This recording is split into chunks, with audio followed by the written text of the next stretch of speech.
So welcome to Competitive Advantage Talks presented by Ticketmaster. My name is Sam Fetter, and I'm a second year here at MIT Sloan. And it's my pleasure to introduce the next presentation, The True Cost of Tommy John Surgery. Our presenter, Dr. Eric Machny, is a sports medicine orthopedic surgeon at the Henry Ford Health Center. He's the team physician for the Detroit Lions and is a proud MIT alum. Please join me in welcoming our speaker, Dr. Eric Machny. Thanks. And this is the clicker right here.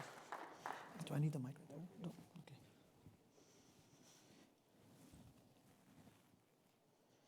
All right, good afternoon, everybody. It's my pleasure today to be here to discuss our research on Tommy John surgery and its impact on professional baseball. And I want to thank the conference organizers for allowing us this opportunity. Sandy Koufax was one of the greatest pitchers to ever play the game. When he was inducted into the Hall of Fame, he was the youngest player ever to receive that honor. Even though he played 12 years in the majors, his career was cut short at the young age of 30 because of elbow arthritis in his throwing arm. Many of us today think that his career could have been prolonged if he had had a surgery that was just a few years away from being invented. You see, the throwing motion in baseball, in particular, is one of the most dynamic motions in all of modern sports. And it relies on a series of ligaments and other structures in the body, especially the shoulder and the elbow, to allow for stability to throw at such high velocities and accuracy. In particular, one of the most important of those ligaments is the ulnar collateral ligament of the elbow, and it runs on the inside part of the elbow, and it's the main stabilizing ligament of the throwing motion. Without it, pitchers cannot pitch with accuracy or with velocity. So what happens when this ligament is injured? If you're lucky, it's a small tear or a low-grade tear, and a period of rest, physical therapy, and maybe some injections can get you along without needing any surgery. But for many others who have a complete tear of that ligament or a high-grade injury, they can't get back without a surgery. And unfortunately, the ligament cannot just be sewn back together. It actually has to be reconstructed or replaced with a tendon from the player's arm, leg, or even a cadaver source. And we put that ligament through the bones in bone tunnels. And this is what we call a UCL reconstruction procedure. Now, many of you, of course, know this surgery by a very different name. And it was named after the first player to ever undergo this procedure. In 1974, the legendary, late Dr. Frank Jobe diagnosed Tommy John with a deficiency of his ulnar collateral ligament. At that time, it was a career ender, and this may have been what was going on with Sandy Koufax a few years prior. But Tommy John desperately wanted to go back to playing, and so he told Dr. Jobe, make this better. And Dr. Jobe told him, well, there is no treatment for this, but I could give you a new ligament, and I have no idea how it's going to work. It could make you worse. You could have nerve damage, and you may not get back to playing. And Tommy John said, sure, sign me up. So he did the surgery, and 2 years later, Tommy John got back to pitching, and he actually had a very long career afterwards. Since then, however, Major League Baseball has seen a rash of Tommy John surgeries. And this is basically an overuse injury of the elbow. And we're seeing the numbers of pitchers undergoing the surgery rise year by year by year. In fact, there's been 900 professional pitchers and counting who have undergone this surgery. 25% of all Major League Baseball pitchers playing today have undergone Tommy John surgery. So it is very safe to say that Dr. Frank Jobe literally saved the game of baseball as we know it. The big question is, from a clinical perspective, why are we still seeing these injuries? We're really good at preventing injuries when we know about them. And we know a lot about Tommy John injuries, but we can't curb them. And I think there are basically two main reasons why we are continuing to see this injury and it's not going anywhere. The first is that pitchers are throwing harder than they've ever thrown before. The average fastball velocity is climbing up year after year after year. And what we're doing now is that we're studying what the impact of that velocity is on stress at the elbow. Our group at Henry Ford is actually using new wearable technology that detects elbow stress and elbow torque at the medial elbow, right where the UCL is. And we're trying to figure out what the link is between velocity and elbow stress. And what we found in study after study using this technology is that the faster you throw, the more stress there is at the elbow. And this is not arm speed, this is pitch speed. And it used to be that we would tell our kids, don't throw curveballs or changeups. Don't throw off-speed pitches. That's too much stress at the elbow. Just stick with straight fastballs. Well, what we're finding is, whether you're a 12-year-old youth pitcher or a professional pitcher, those fastballs that have higher velocity impart greater stress at the elbow. And this has been borne out in numerous different studies of independent studies from our group. We wanted to take it one step further. Maybe fatigue is playing into this, because this is an overuse injury.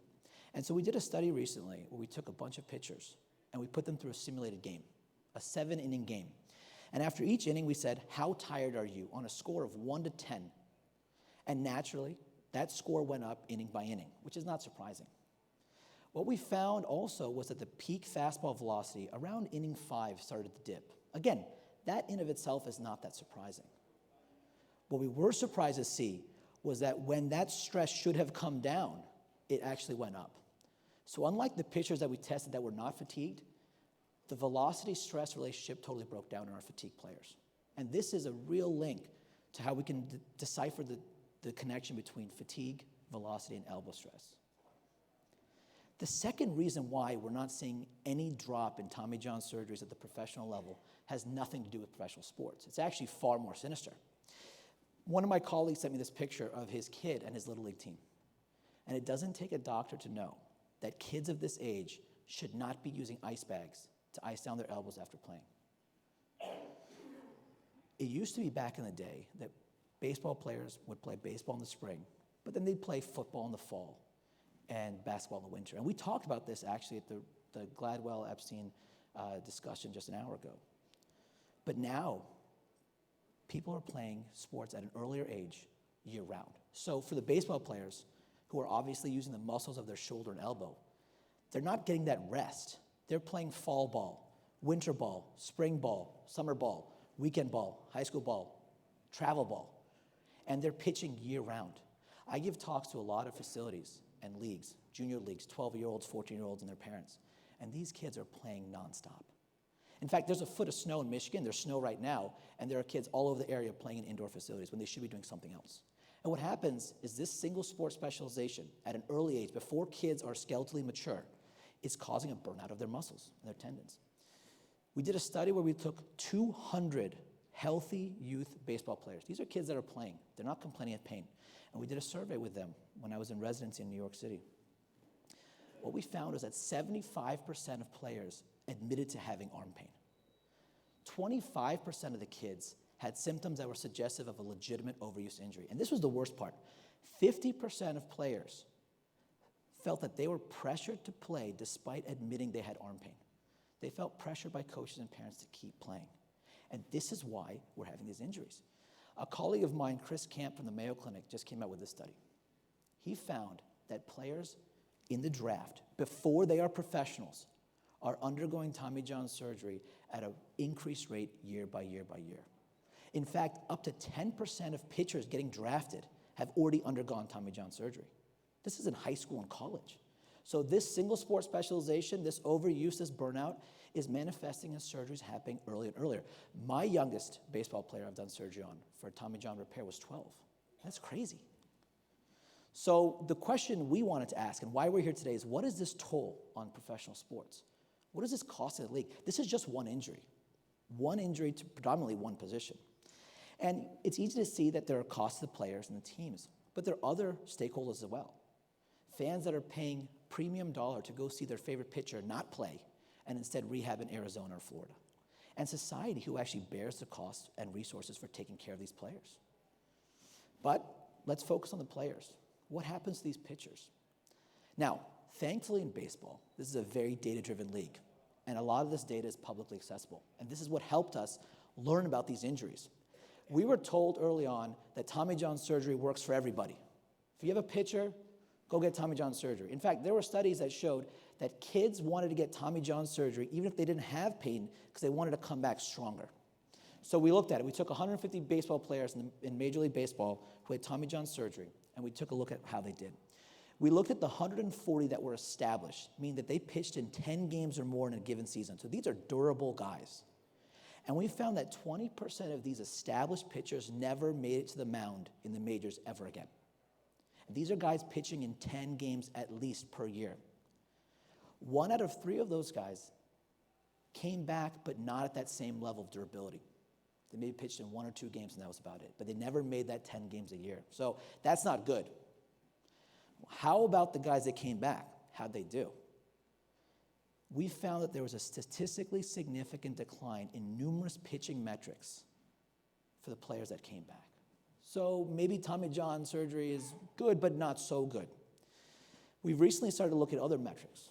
Wins above replacement is a very good metric that tells us about the value of a player. And you can see in the 3 years leading up to Tommy John surgery, that wins above replacement goes lower and lower and lower. And it takes 3 years after the player comes back to get to the level it was before surgery. This is not 3 years after surgery. The recovery for a Tommy John surgery is, to get back to the majors is 12 to 18 months. So you're looking at 4 or 4.5 years to get back to where they were before they got injured, which was not where they were before. How about their economic value? Let's look at the dollars of salary per wins above replacement. Now, naturally speaking, it balloons after surgery. But again, not until 3 years after their return do they get to the levels they were before surgery. So economically, their value tanks. And these have real implications, especially for teams that are trying to deal with these injuries. So the next question we had is, what is this impact on the team level? What should GMs and executives think when they have a player that might need Tommy John surgery? If you look at the per player cost alone, just the medical cost, and this is conservative, it's about $50,000. But, as I said, there's 12 to 18 months of salary that are wasted before that player gets on the mound for a major league game. So you can do the math. Well, our follow-up question was, okay, let's see how that pans out. Now, keep in mind that the number I gave you doesn't include a lot of the other direct costs for taking care of these players, and doesn't include a lot of indirect costs. What happens to their trade value? Less wins for the team, increased roster strain for the other players, more payroll to get other guys in. So how is this bearing out on a league-wide level? So we have a study now that's under review, and we took a 10-year period of time from 2004 to 2014. And that gives the time for some players who had surgery in 2014 to get back to playing. And what we wanted to know was which players had surgery, how long it took them to get back, and how much salary was wasted in the time frame. Again, this is all public data, and again, that's the nice thing about baseball. There's a lot of data out there. So we were able to do the study pretty reasonably well. And there's about 200 surgeries in that study time frame.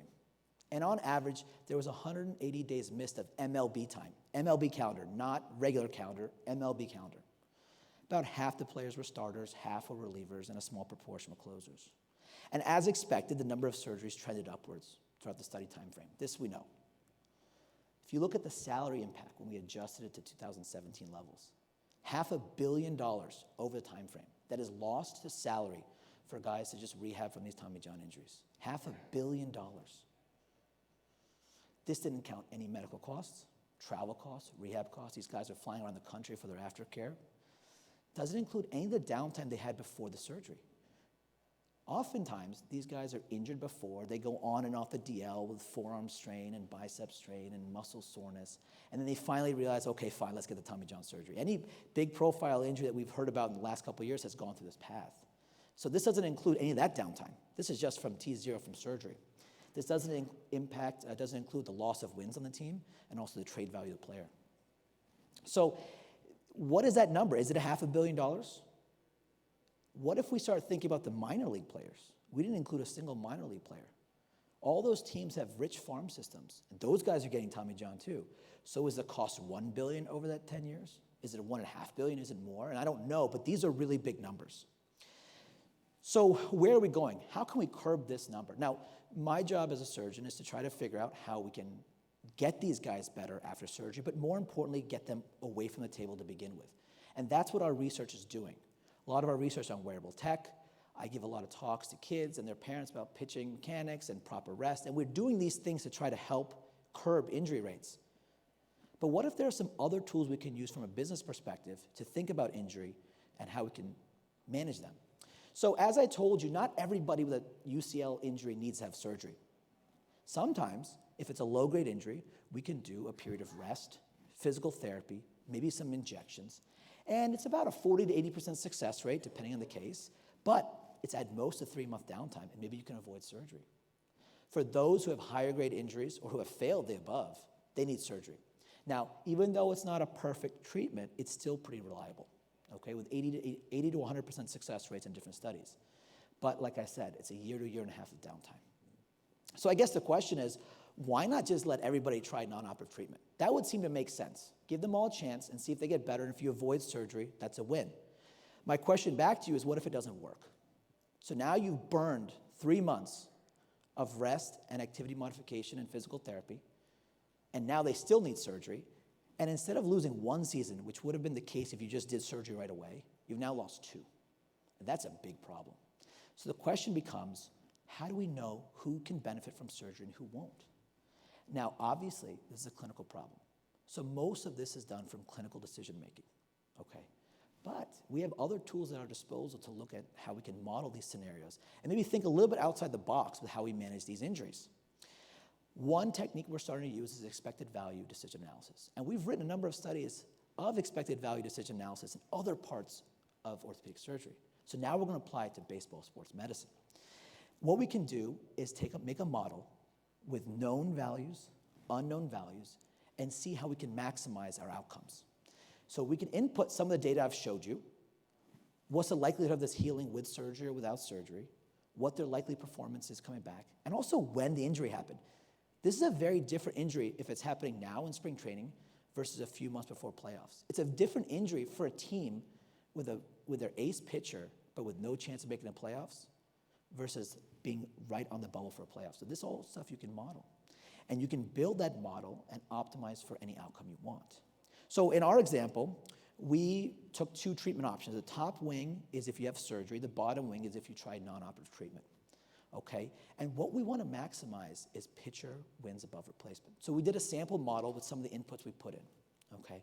And what we found in our sample model for our case scenario, and this is just one representative scenario, is that for this player, his expected wins above replacement is 1.6 versus 1.3 if he did surgery. So in this case, we would say from this model, maybe non-operative treatment might work. Again, this does not take the place of clinical decision making, but it's another tool to use. The best part about this modeling is that we can do 2-way sensitivity analyses and take a graphical representation of these different scenarios. And here you'll see the blue tiles where surgery produces a better wins above replacement. The green tiles are where non-operative treatment brings in a better wins above replacement. And you can look at the different threshold values for success with non-operative and operative treatment based on clinical characteristics, prior attempts, tear characteristics, and you can see where does it make sense to try surgery versus not surgery. And it gives us a little bit way to toggle with the inputs on our unknown data to try to make sense of what's going to happen.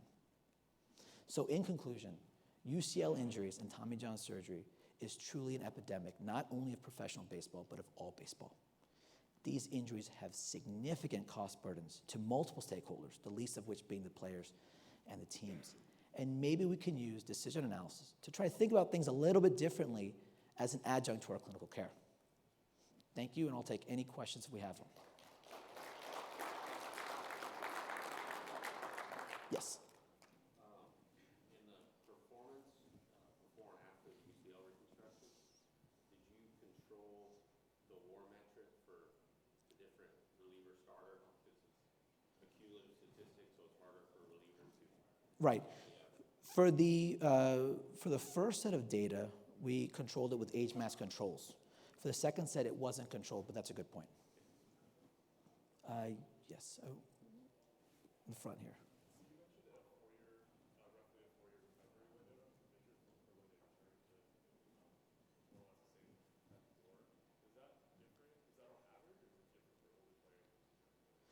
Well, the numbers would not allow us when you're getting that far out to tease apart age matched. But when we did our original studies on the larger cohort, it did seem to commence it with their natural trend with age. So it did seem to be irrespective of player age. Yeah. Any recommendations to avoid this altogether for earlier on in the pitching career? So that's the big thing, and that's what we talked about, or at least we heard about with Gladwell and Epstein, and the single sport specialization. The challenge with pitching is this. What the theory is that if we get them doing multiple sports in the beginning, that's going to be healthier for their arms. That makes sense. One challenge with pitching in particular is that the arm undergoes remodeling as a child. So if you never threw a ball, you're not going to be able to throw it like a pitcher does if you started later on in your life. So as a kid, there's soft tissue with the capsule and the rotator cuff, and there's bony remodeling. Believe it or not, the humerus actually remodels as a kid. And so they're able to I played tennis throughout my childhood and in college, and I'm able to reach back farther than I would have if I did not start at such a young age. So part of it's necessary because you cannot take someone who never pitched and then at the age of 12 say, okay, you're going to start pitching. They're not going to be able to get that rotation. If you look at these pictures, if you go on Google and see imaging of pitchers, their arm is way back there. That's a remodeling that's happened over time since they were kids. So the challenge is giving some rest. And that's what we're preaching, and we're doing a lot with pitch counts. The problem is if you abide by your pitch count in your high school league and your travel league, you're not really abiding by it, right? So that's part of it. Warm-up pitches. Fine, you can throw 70 pitches, but if you're throwing 15 warm-up pitches between innings, that's a problem. And then education or research on the stress. So we're now doing wearable tech research on weighted balls, which Justin Verlander made pretty famous, on the fatigue aspect, and also on different training regimens and rehab programs. So that's how we get to it, but it's a grassroots effort. Yeah.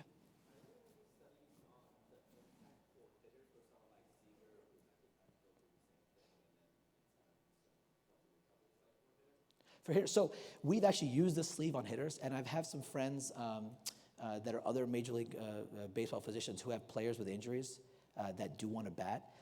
These devices are reliant on a throwing motion, so we can't measure elbow stress yet for hitters in this way.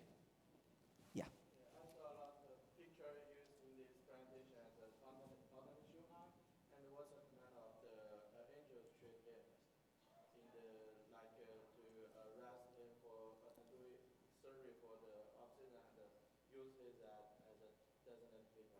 Yeah, so, when I have kids with, so the question was, or the comment was, well, when you're batting, it may not have that same stress on the elbow. So I'll have kids come in with Little League elbow, overuse the elbow. I'll say, look, don't throw, but if you want to bat and if it doesn't bother you, I'm okay with that. So there is definitely not the same stress.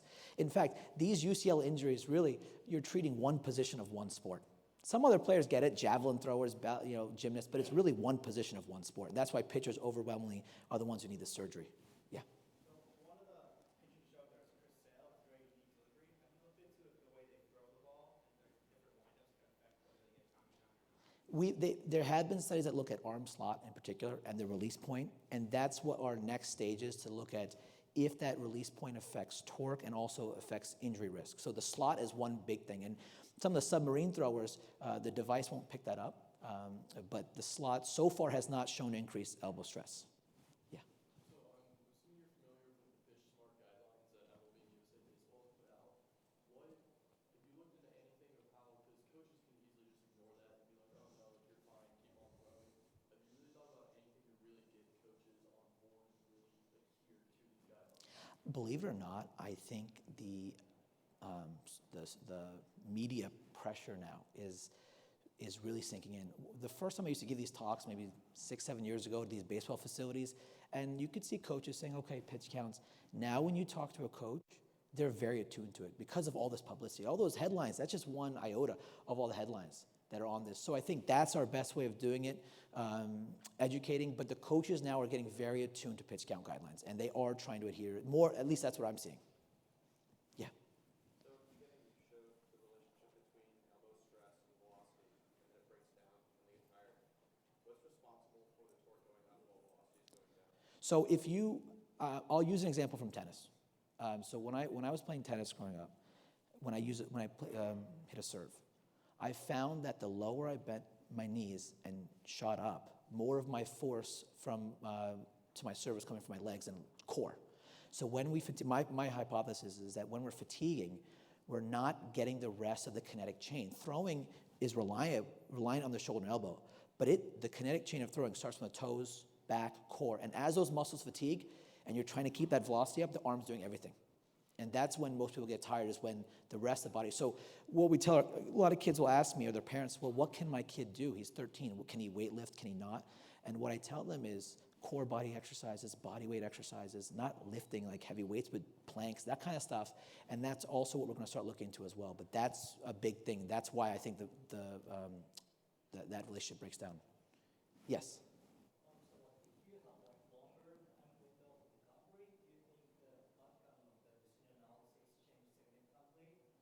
Yeah, it does, because that factors into, it depends what you're measuring. If you want to look at dollars per wins above replacement, it would matter. But if you want to look at just what happens when they come back, it shouldn't matter. Yes? What's your personal opinion that we're kind of in a weird place between sort of an undertraining and an overtraining? We're not really resting our players, especially at a young age, as much as we should be. But on the other hand, you've got places like Japan where they're having their very young players throw just a monstrous amount of innings with different. Yeah. There's a reason why a lot of the research on overuse injuries is coming from Japan. That's how I would answer it. And I don't want to be unfair to that, and I don't know the answer exactly, but a lot of the research, if you look at it on youth baseball players with elbow cartilage defects, a lot of it's coming from Japan. So I don't know if that has a bearing on it, but it certainly doesn't help. Yeah. Are there pitchers who are getting away with higher pitch counts, fewer days of recovery, over a long period of time, and having all the indicators of a pitcher meets the profile of someone who would beat Tommy John and just not having it, and there's a difference between. Yeah, so if you look at an MRI of an elbow for a professional baseball pitcher, there's all kinds of problems. There's all kinds of defects. And there's all kinds of pathology that builds up. So if the average pitcher elbow at that level does have pathology. And a lot of the time it's a question of when it's going to give. And these Tommy John tears, in kids often they can be acute avulsions where they just peel off and they snap off and you can put them back on. Largely for most of the adults and professionals, it's an attritional thing. So it's a slow wearing down process. And what happens, actually, believe it or not, the elbow compensates. That's where these bone spurs come from. That arthritis that we were talking about in the beginning may have been a reaction. And so the elbow will stabilize itself by making bone spurs on the other side of the body. Yes?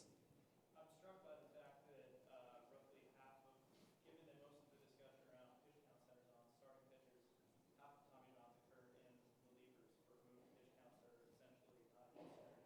Are we totally barking up the wrong tree by trying to modulate pitch counts when it seems that this other population that undergoes the stress tissue super differently is having the same issue? So I think at the major league level, it's a little different because the pitch count, by then, their elbows are what they are. And they've had their whole lives to kind of develop the pathology of whatever it's going to be. And I think that's why you see that injury rate similarly there. But also there's probably more, I don't know the number if there's more relievers than starters. I don't know that number, but that was just an absolute number that we saw that was getting them. So there may be a difference in denominator there as well. And pitch counts really, I think they're most talked about as the pitchers recovering from injuries. So or innings, right? Remember when Strasburg came back from his UCL?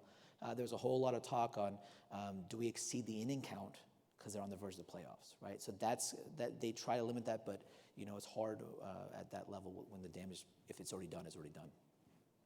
Yes. Was the dollars per WAR figure adjusted for any restrictions following a player coming back from injuries? Because to your point, like Strasburg was limited to 160 innings. Yeah. Whereas other pitchers may have had 220 innings of value prior to getting injured. Well, it wasn't adjusted, but I think our assumption was that the wins above replacement would be, that calculation would be factored in on their efficacy, and that you could just simply divide the salary by that. But it was relatively back of the envelope calculation. All right, thank you.